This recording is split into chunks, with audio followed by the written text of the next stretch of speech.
নারায়ণগঞ্জে আওয়ামী লীগের সংসদ সদস্য সারাহ বেগম কবরীর উপর নিজ দলের সাবেক সংসদ সদস্য শামীম ওসমানের হামলা চেষ্টার ঘটনায় দল কোনো ব্যবস্থা না নিলে আইনের আশ্রয় নেবেন তিনি। আর শামীম ওসমানের দাবি, তার জনপ্রিয়তা ঈর্ষান্বিত একটি বিশেষ মহল ষড়যন্ত্র করছে, এর সঙ্গে দলের বাইরের লোকদের ইন্ধন রয়েছে। দেশ টিভিকে দেয়া এক সাক্ষাৎকারে তাঁরা এই দাবি করেন। নজরুল কবিরের রিপোর্ট।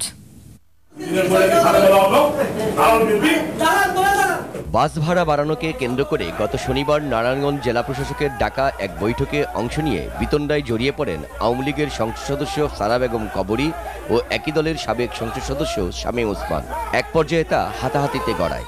শামীম ওসমান শহর আওয়ামী লীগের সভাপতি আনোয়ার হোসেনকে ঘুষি মারেন। সংবাদ মাধ্যমে এই দৃশ্য প্রচার হওয়ার পর সরকারের সর্বোচ্চ মহল সহ সবখানে সমালোচনার ঝড় ওঠে। আক্রান্ত কবরী দেশ টিভিকে জানিয়েছেন, তিনি দলের সিদ্ধান্তের অপেক্ষায় আছেন। আশরাফ ভাই সেক্রেটারি জেনারেল, তার কাছে আমি বলেছি এই ঘটনা হয়েছে, আপনারা কি বন্দোবস্ত করেন আমাকে জানাবেন। এটা আমি দলের থেকে কোনো সিদ্ধান্ত না পাওয়ার আগে আমি কিছু করি নাই, এবং আমি বিভিন্ন মহল থেকে আমাকে কথা বলেছে, আপনার যে অধিকার খণ্ডন হচ্ছে, অধিকার লাঞ্ছিত হয়েছে, এই মধ্যযুগের বর্বরতা যে আপনার উপর হামলা করতে চেয়েছে একজন সংসদ সদস্য হলে আপনার কী করণীয়। আমি যে আমার দলকে আমি জানিয়েছি, আমার দল কী সিদ্ধান্ত নেবে আমি বুঝবো, আগে তাদের সাথে পরামর্শ করব, তারা কি বলে দেখব, তারপর আমি আইনের আশ্রয় নিব।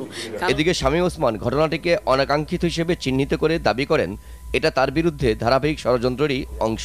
এই ঘটনাটাকে কেউ কেউ মনে হচ্ছে রাজনীতিকরণ করার চেষ্টা করছে, এবং রাজনীতিকরণ করার জন্য আমার মনে হয় এটার পিছনে কোনো কারণ আছে। সেই কারণটারই বহিঃপ্রকাশ দেখলাম। আমি একটা জিনিস বিশ্বাস করি, truth is beauty, beauty is truth. সত্যই সুন্দর, সুন্দরই সত্য। যতই চেষ্টা করুক না কেন, সত্য বেরিয়ে আসবেই। আপাতত আঘাত করা যাবে, সত্য বেরিয়ে আসবে। আমার মনে হয় যে এই সমস্ত কনস্পিরেসি রাজনীতি নিয়ে যারা কাজ করছেন, দলে হোক দলের বাইরে হোক, সেটা না করে জনগণের কাছে যাওয়া উচিত। নজরুল কবির, দেশ টিভি, নারায়ণগঞ্জ।